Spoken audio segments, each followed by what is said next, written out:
Realtree's Midwest Whitetail is brought to you by Cabela's, Cuddyback, America's Best Bowstrings, Drake Non-Typical, Easton Arrows, Frigid Forage, Fuse, Grizzly Coolers, Hoyt, and Realtree.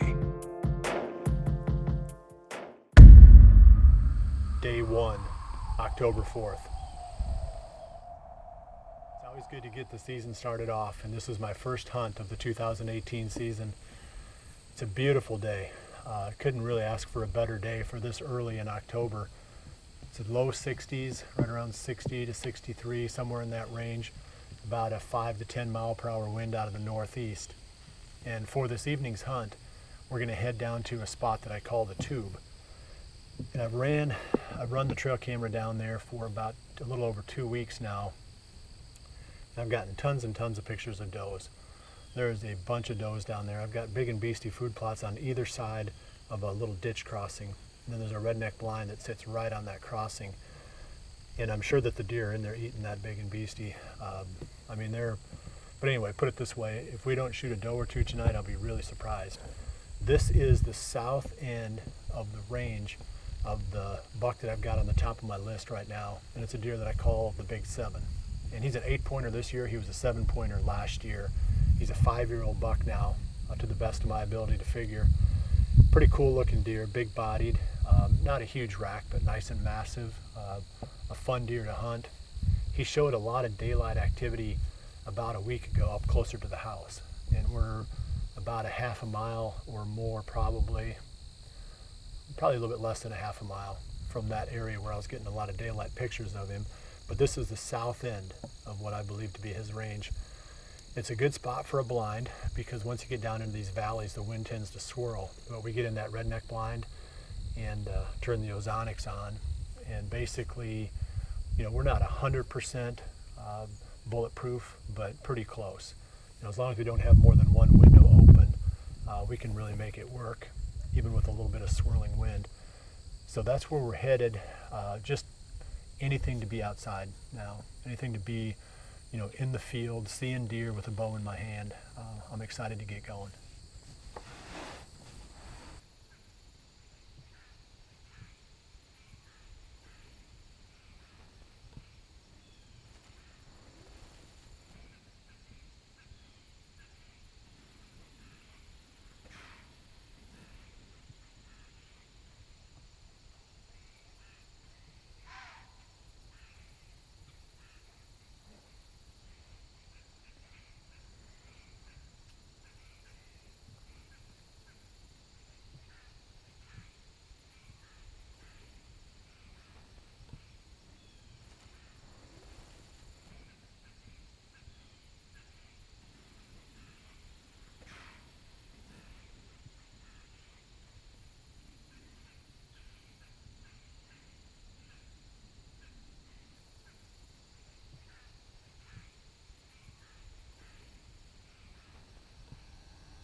That buck that just came in is a deer that I have pictures of on the camera right in front of this blind. And when I first got the pictures of that deer, I thought it might have been the lone oak buck, a deer that I hunted last year quite a bit, but I don't think it's that deer anymore. This is a different buck. He is a 5 or 6 year old buck though, which on this farm, that definitely puts him on the target list because there aren't a whole lot of fully mature bucks on the farm this year. A lot of bucks. You know, we're going to show you a ton of bucks this season, but not necessarily a lot of old deer. So before the season's over, we may end up targeting this one. Got a doe coming across the plot right now. I'm going to whip the camera around and hopefully get a shot at her.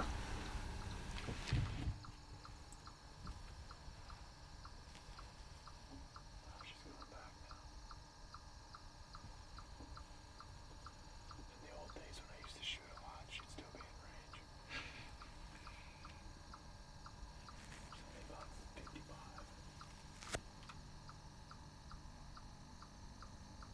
Yeah, 51.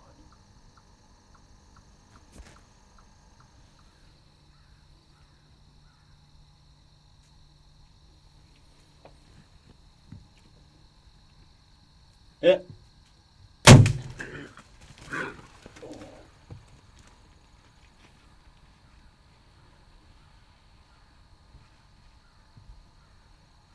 The arrow hit the blind.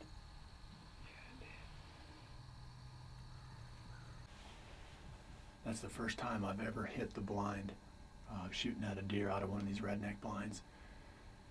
She was close, and I didn't account for the fact that the arrow came out below my line of sight. So I had clear view, no problem whatsoever when I was aiming at her, but the arrow nicked the bottom edge of the window, just the barest little nick, but it deflected it and got up into her neck. I think it was fatal. If it was, you know, it was just pure luck, but it's one of those things that you always hear people talk about it and you think about it, but when it came right down to that moment of truth, I was so focused on putting the pin on the right spot that I never even thought about making sure that my arrow cleared the blind. But all in all, it was a really exciting day. Right from the start, when we first got here, there were deer out, and pretty much the whole time in the blind, we were seeing deer either in one of the big and beastie plots or the other one. That one buck that came, well, he didn't come all the way up. He heard my grunt and came part of the way up. That's a deer that I wrote a blog about on the website, wondering if it was the lone oak buck. That was the deer that I hunted so much last year. Don't think he is. I think that was the conclusion that I came to on that buck. And he's definitely, you know, 5+ years old. He's 5 or 6 years old, so he's old enough to be a target buck. I'm just not 100% sure that I want to put him on my list just yet. Pretty early in the season, I want to do some more looking and see what else is on the farm before I start figuring out, you know, specific bucks to go after. I would definitely hunt that buck or shoot that buck that I'm calling the Big 7. That's a cool looking deer. But other than that, I don't have any specific targets for the season. It's all going to take shape over the next 2 to 3 weeks, hopefully. I think we're going to pop out of the blind a little bit early and before it gets too dark, so we can look for blood and see if we can find any evidence of the hit on that doe. I just didn't have a good feel about it. There wasn't much blood coming out, and when you hit them in the neck, all the bleeding is external. There's no internal bleeding, so if you don't see the blood coming out of the deer, they're not in bad shape. I've hit a few of them in the neck over the years, and you usually see them, you know, right back in the same place within a few days. It's just unfortunate the way that happened because I had that doe dead to rights. But hopefully she's laying there dead. I mean, there's some chance that she is. So we're going to pack up here and go take a look. Oh, right there.